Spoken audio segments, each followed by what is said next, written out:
we're going back again. Sapa se que la que todo eso. It's your boy Jimothy Sosa here with Wants Over Needs. What's up, Jim Padres? I see y'all. It's been a little while, but I'm back. You already know. So today I wanted to follow up with you guys on another video that I did a few months ago. You could see it here or here or here in this vicinity in regards to my top 3 things about living here in PR. On this edition, we're going to talk about my least favorite things about living in PR. I'm only going to give you 3. Who knows, maybe I'll piggyback and give you 4.5. You know I can't count good.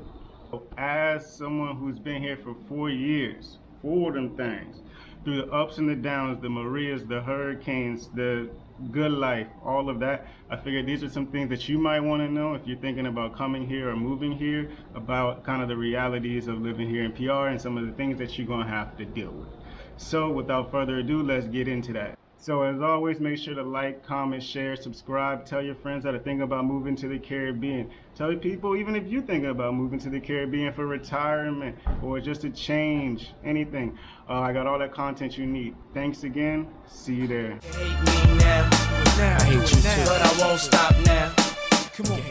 Número uno, lo que yo odio es that things are very slow and bureaucratic here. Well, with formal things that you need to do, you have to go through a lot of processes. There's a lot of people that may need to check off on something, or there's a limit to my power to be able to resolve your issue if I'm like a customer service person, and that can be really annoying. And then you couple that with the language barrier, you may not want to deal with a lot of things. Like you may just not want to do it, or it's super slow, or it takes forever.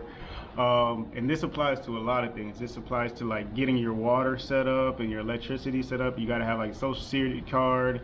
You got to have like a lease, a couple other documents that you may not have or you may have. I personally don't have my social security card. I keep that with my mama so I don't lose it, because I lose things. So similarly, you can have a doctor's appointment. Doctor's appointments start an hour or 2 later, just because they just moving so slow and all the paperwork and the whole process. Some of these processes and procedures seem set up to kind of guarantee that certain people get paid and kind of keep job security around, because there's no real purpose for it, and some of the things aren't even verified. So a perfect example is to get your license. You have to have all that stuff you normally have to have for your license. But here they don't have like a vision tester at the DMV or equivalent, SESCO. So you have to have like an affidavit that your vision is good. And then you have to have like a stamp by a lawyer.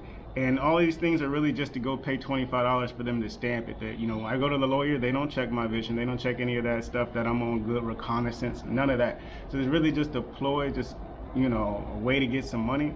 But you gotta pay to play in this world, man.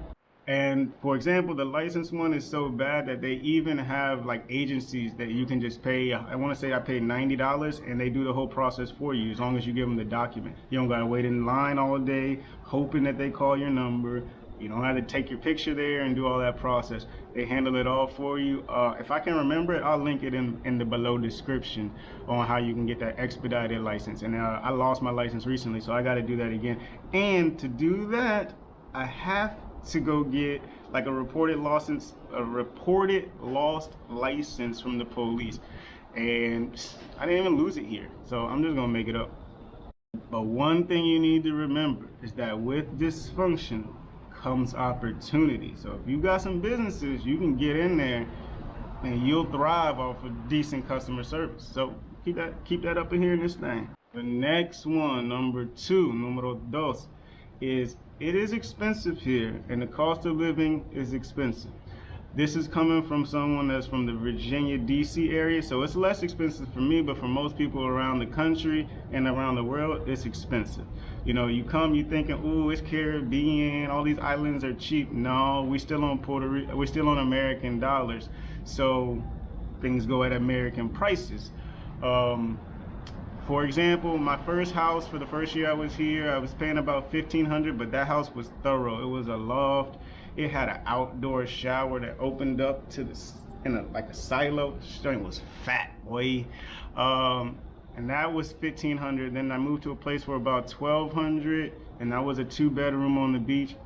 So I mean, that's not crazy high price, but if you're making under, you're not really gonna find something that I would like to be in for under $1,000 a month unless you can speak Spanish and you're ready to be out there in the thick of things, which I don't expect most of you guys are, but if you are, you are.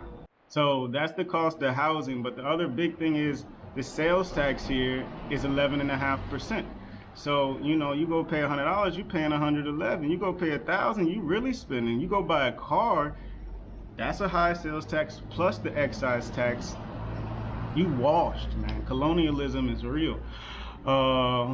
Once again, you know, I was thinking, all right, you'll be able to eat for $5 and less, things like that on the average day. Most places are still going to be in that $10 or more realm for especially dinner. For lunch, you might get something for $8.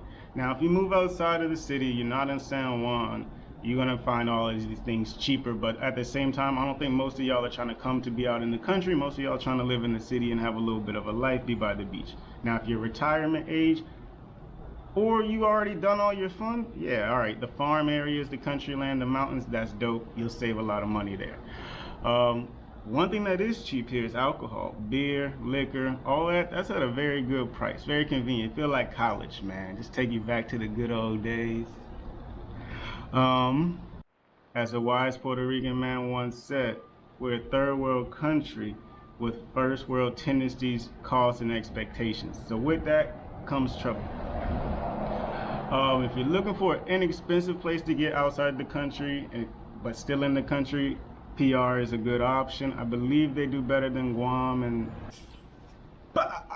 number 3, last one that I really want to talk about is going to be the infrastructure. The first thing you notice when you come is the roads have hella potholes everywhere. You got to be on the swerve. Keep that head on the swivel. Yeah, roads are terrible. So even when you buy that new car, you gotta really watch it. Especially if you get a car that's low to the ground, you're gonna be all of that. You ain't gonna like it, B. Secondly, outside of just the roads, there's not good transportation system. Here in the city, we have like a metro. I've never in my life seen someone use it. I know people who use it. I've never seen someone use it or recommend to use it. There's no train like across the island, right? So the island's only 100 miles long, but we don't have a bus system that goes across from east to west. We don't have a train that goes from east to west. I believe there used to be a train, but the government stopped doing that, and that was like decades ago, not recently. So if I could recommend a nice bus to get from San Juan to Mayagüez to the west or to the east on the weekends would be dope. They should be able to make some money there. There's a lot of college students. Now you got intrastate transportation. They need to put me on the government board, man. I already know how to do everything. The other piece, which a lot of you guys have probably heard about or you know about, especially since back to Maria, is the power grid is terrible. The power will drop out on you at any given time. As I mentioned in my video recently, the last few days, 4 or 5 days, the power went out for several hours each day. Thanks to the new electric company Luma. Shout out the protest, October 15th. But since I've been here, the power system has not been good. It's been like that before Maria, after Maria, before Luma, with Luma. Elon Musk said he'll fix it for free, but I guess they didn't want to take him up on that. I mean, that would have been lovely. I mean, why not? It's Puerto Rico. How you don't take something for free?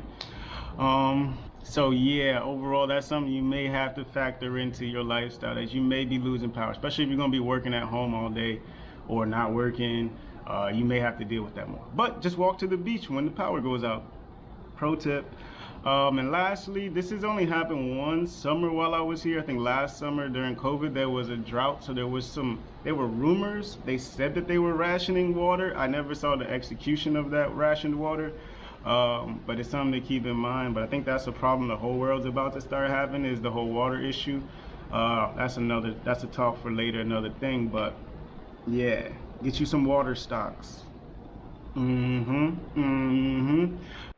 So I think that's about it, guys. Those are my top 3 most disliked things about living here in PR. It's a part of life. Everything ain't great. Some things is all right. Some things is bad. Hopefully there's more good than bad. But you're going to have to deal with it if you're living here. So just factor it in. Think about it. Besides that, I'll give you guys one more honorable mention.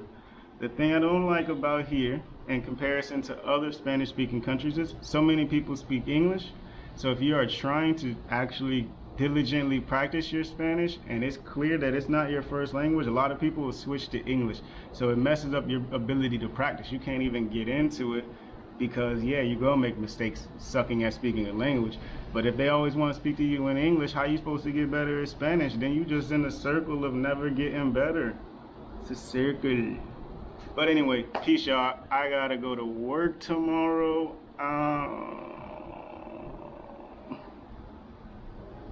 Hallelujah, holla back.